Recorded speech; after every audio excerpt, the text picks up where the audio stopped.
Lição 11, EBD Jovens. Ageu,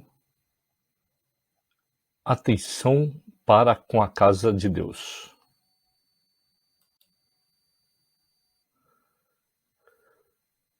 Sejam muito bem-vindos, queridos jovens das escolas bíblicas dominicais. Sou o professor Belchior e hoje aprenderemos a lição do nosso honrado pastor Israel Tiago Trota.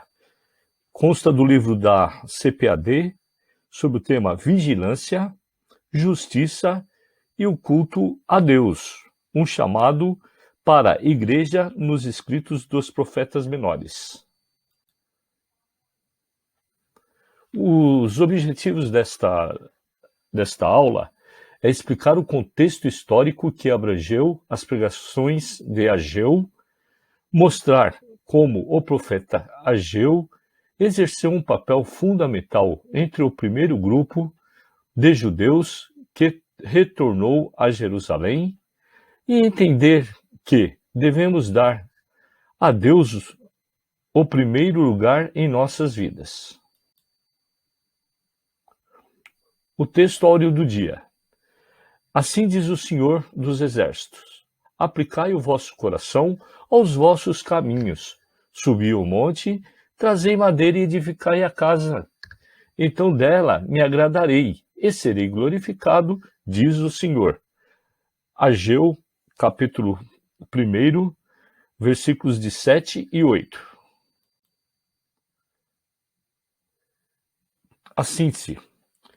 A ação do Espírito de Deus nos liberta do comodismo e da indiferença, fazendo-nos valorizar aquilo que realmente é importante para Deus. Texto bíblico consta de 1 Ageu, de 1 a 8. Então vamos lá para a palavra de Deus. No segundo ano do rei Dario, no 6º mês, no primeiro dia do mês, veio a palavra do Senhor, por intermédio do profeta Ageu, a Zorobabel, filho de Salatiel, governador de Judá, e Josué, filho de Josadaque, o sumo sacerdote, dizendo: assim fala o Senhor dos Exércitos, dizendo: este povo diz, não veio ainda o tempo em que a casa do Senhor deve ser edificada? Veio, pois, a palavra do Senhor por intermédio do profeta Ageu, dizendo: porventura é para que vós, tempo de habitardes nas terras das casas forradas, enquanto esta casa fica deserta? Ora, pois, assim diz o Senhor dos Exércitos: considerai os vossos caminhos. Semeais muitos, e colhei pouco. Comeis, porém, não fartais. Bebeis, porém não saciais. Vesti-vos, porém ninguém se aquece. E o que recebe salário, recebe-o num saco furado. Assim diz o Senhor dos Exércitos: considerai os vossos caminhos. Subi ao monte, e trazei a madeira, e edifiquei a casa, e dela me agradei, e serei glorificado, diz o Senhor.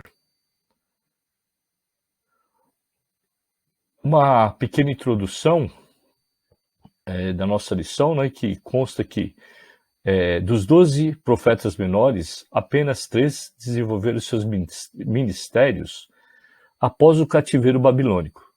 São eles Ageu, Zacarias e Malaquias.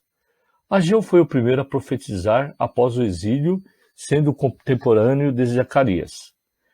Não temos informações bíblicas sobre o seu passado e nem conhecimento dos seus antecedentes familiares.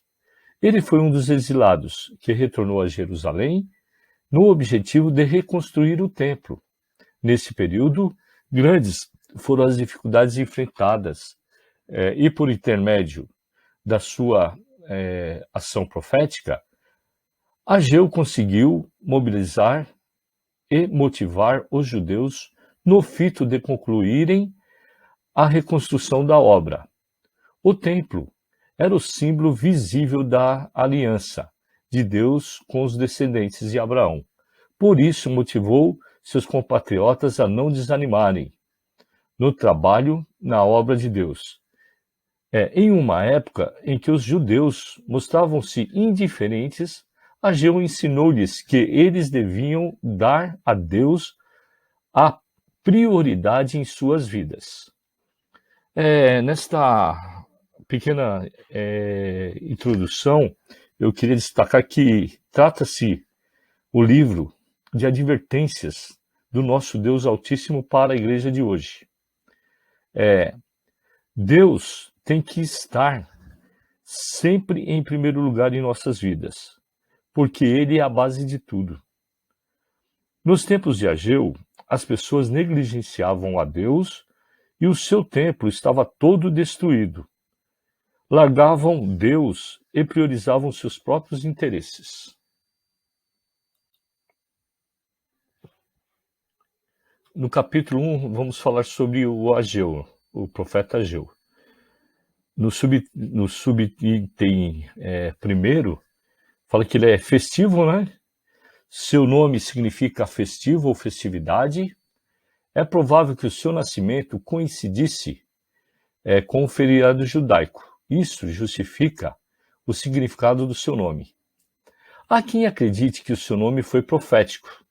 Desse modo, seus pais piedosos lhes atribuíram esse nome na expectativa da restauração do povo judeu, anunciando através desse ato que em breve haveria motivos para se festejar, pois a restauração do templo implicaria o reinício das festas religiosas em Jerusalém. Ageu foi uma figura fundamental para a reconstrução do segundo templo. Ele proporcionou aos seus compatriotas a motivação necessária para não esmorecer em face às dificuldades. Ageu profetizou 2 meses antes de Zacarias. Foi o primeiro profeta pós o exílio. Ele acreditou quando poucos acreditavam e foi responsável direto pelo retorno das festas em Jerusalém. Que sejamos como Ageus, promotores da fé e agentes da alegria. Aqui, o profeta Ageu atuou após o cativeiro juntamente com Zacarias e Malaquias. Seu nome significa festivo, porque ele nasceu em um feriado judaico e também profetizou pela restauração do seu templo, e o seu nome é profético.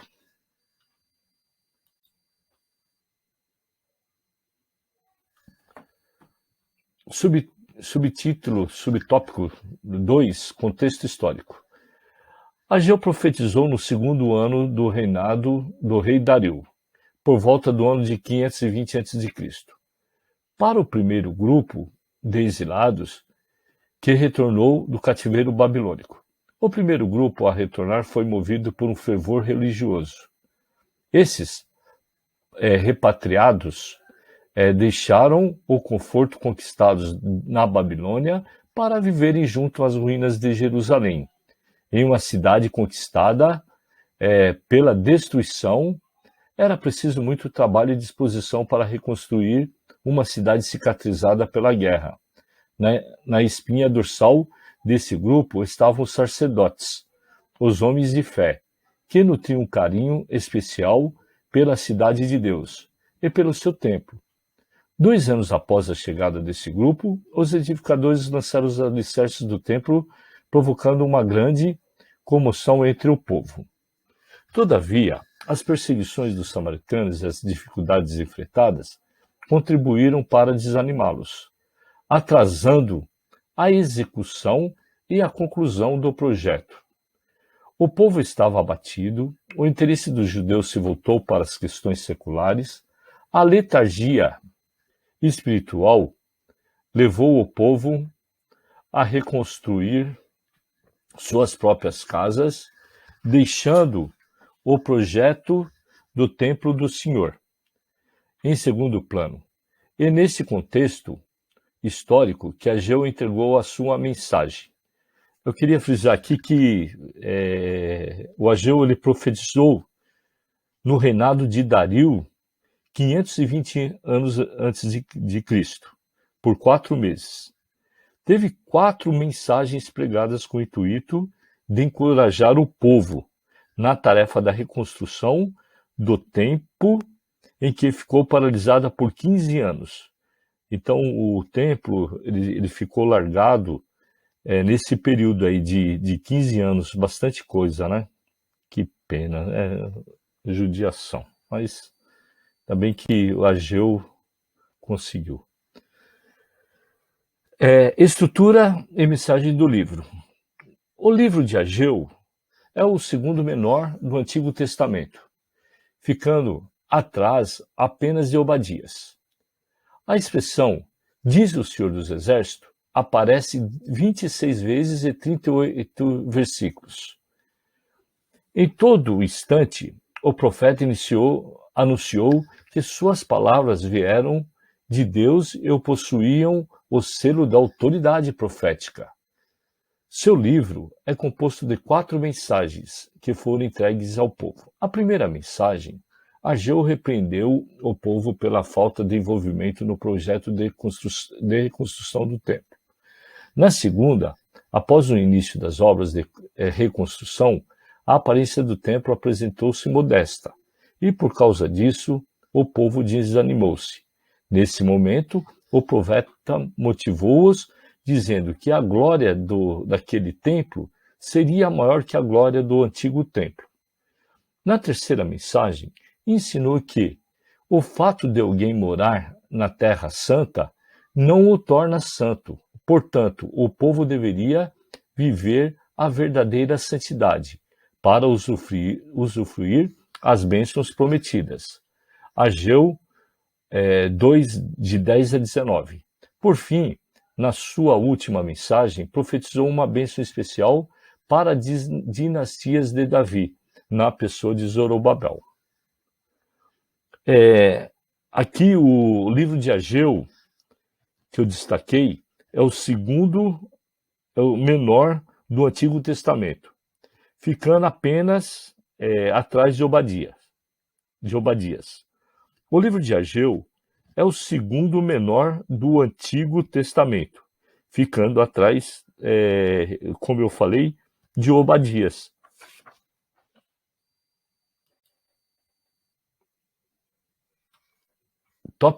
Segundo tópico, mensagem do profeta, de motivação. Em agosto, setembro de 520 a.C., Ageu começou a entregar a sua profecia. O povo tinha abandonado a obra por causa da oposição dos samaritanos e do decreto de Cambises, o rei da Pérsia. Ageu incentivou o retorno da reconstrução do templo. Ele apresentou a Deus como o Senhor dos Exércitos, cujo poder é sobre todos os exércitos.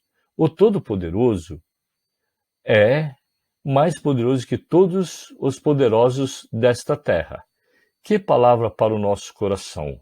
Confiando no Senhor devemos prosseguir. Não devemos esmorecer diante das adversidades. A segunda profecia foi entregue no 21º dia do 7º mês, no último dia da festa dos tabernáculos. Ao iniciar a reconstrução, depois de tirar os entulhos, o povo percebeu que aquela reconstrução jamais teria a beleza e o esplendor do templo de Salomão. Por isso ficaram nostálgicos e desanimados. Mais uma vez, Ageu encorajou o povo a prosseguir, dando ao menos três motivos. O Senhor estaria com eles, o pacto divino permaneceria de pé, e a glória daquele templo seria maior, seria ainda maior. Enquanto as pessoas se desanimavam com os desafios do presente, Ageu conseguiu, de olho na glória do futuro. Devemos focar a nossa atenção naquilo que nos traz esperança. Aqui nós percebemos a verdadeira liderança do Ageu, né? Que foi no intuito de motivar as pessoas, e realmente é esse que é o objetivo de um líder, né? De motivar as pessoas, fazer com que elas não desanimem no meio do caminho, que elas concluam o seu trabalho, concluam o seu objetivo.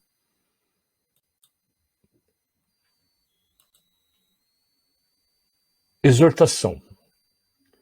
Ageu demonstrou a tristeza de Deus ao ser colocado em segundo plano. O povo se acomodou dizendo que ainda não era o momento da reconstrução do templo. Percebemos que faz parte da natureza humana justificar as omissões, criando argumentos plausíveis para esconder os fracassos. Esse recurso mental atenua a frustração de não ter conseguido o que um dia se pretendeu. Os homens da época de Ageu se valiam dessa retórica escapistas, buscavam frases e pensamentos para justificar os seus erros, preocupavam-se com seus negócios e vidas pessoais e não davam mais ao templo o devido valor. Os projetos humanos tinham prioridade, enquanto os interesses de Deus tornam-se secundários. Ageu enfatizou que o abandono da obra de Deus provocou a seca e a escassez. Deus reteve os céus para despertar o seu povo. Ageu inquiriu seus compatriotas: o fato de vocês colocarem Deus de lado provocou progresso ou regresso? A resposta era simples. Ao colocarem Deus em segundo plano, eles abandonavam o único elemento essencial para o sucesso. Já na profecia de consolação, enquanto a primeira profecia repreendia o povo pela falta de compromisso, a segunda trazia consolação ao destacar a glória daquele templo. A presença de Cristo emprestaria ao segundo templo uma glória que o templo de Salomão jamais conheceu. A glória não se referia a ouro ou a prata, mas à presença de Deus. A terceira profecia foi uma exortação, um verdadeiro apelo à santidade. Porém, a quarta mensagem trouxe provavelmente consolação ao apresentar uma promessa de segurança para Israel com o estabelecimento da linguagem de Zorobabel. Podemos dizer que 50% da mensagem de Ageu se encontra a motivação, entretecida na exortação e consolo. As repressões de Deus, assim como as suas promessas, são combustíveis de ânimo que nos empurram para a frente. No terceiro tópico, o apelo e promessas. Primeiro, o apelo. A pregação de Ageu exigiu do povo duas respostas rápidas: o retorno da obra de reconstrução do templo e a busca de santidade. Deus não queria apenas um envolvimento físico das pessoas na construção, na reconstrução, mas também ansiava por uma aproximação espiritual. Não podemos cair no erro de pensar que ações concretas como ir à igreja, participar do culto, cantar e pregar são um substituto para a santidade e obediência.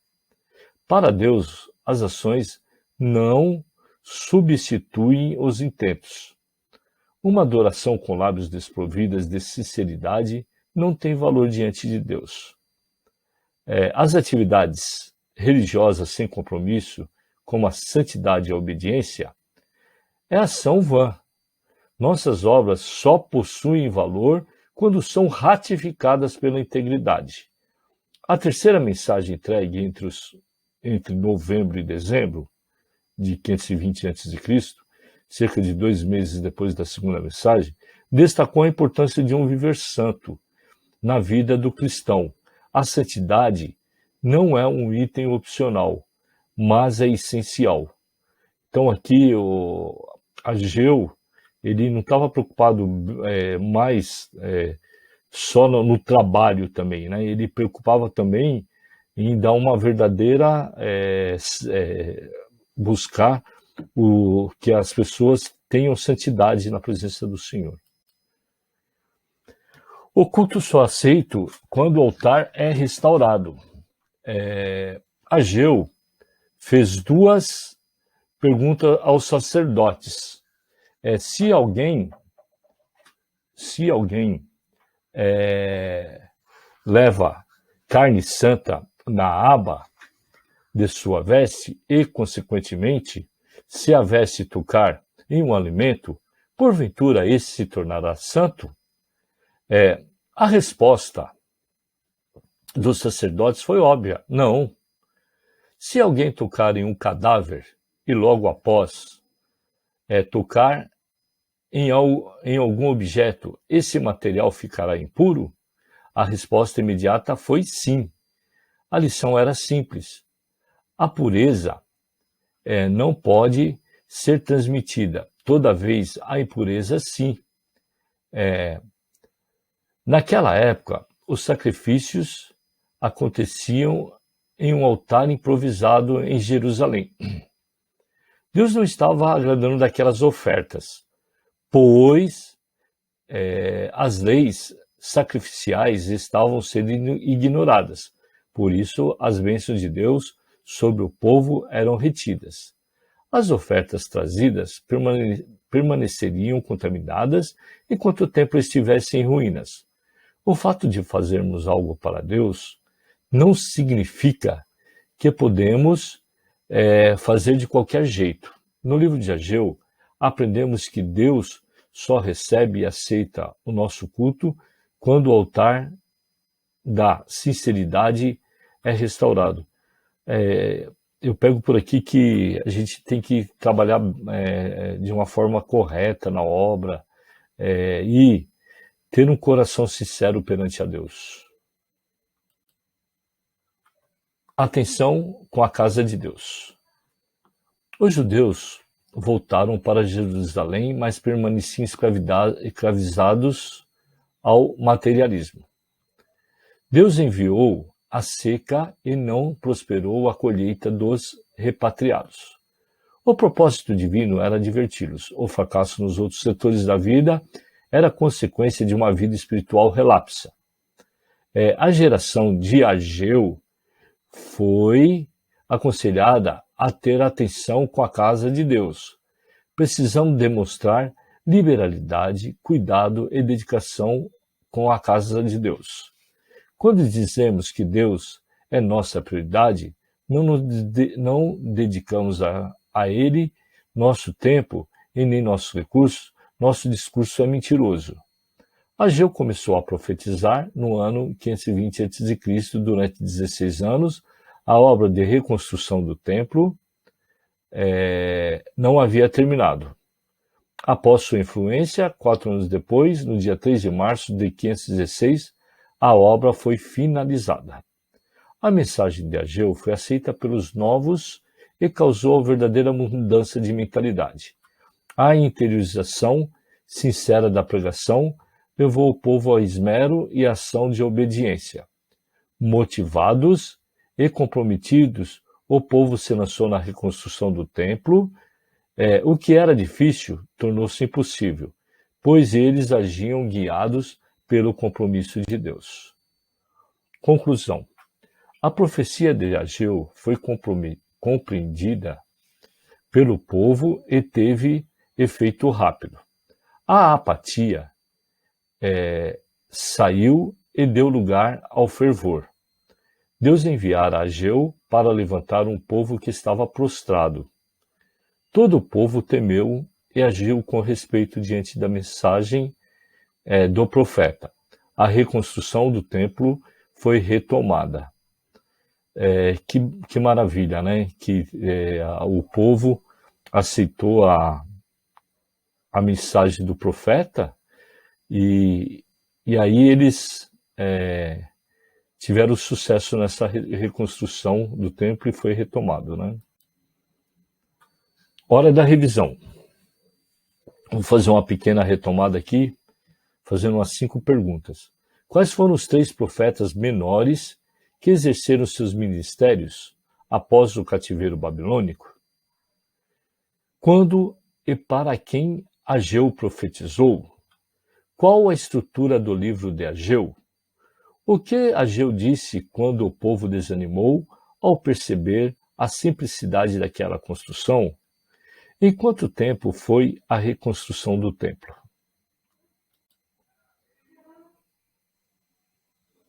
Em Ageu 2:9 consta que a glória desta segunda casa será maior do que a primeira.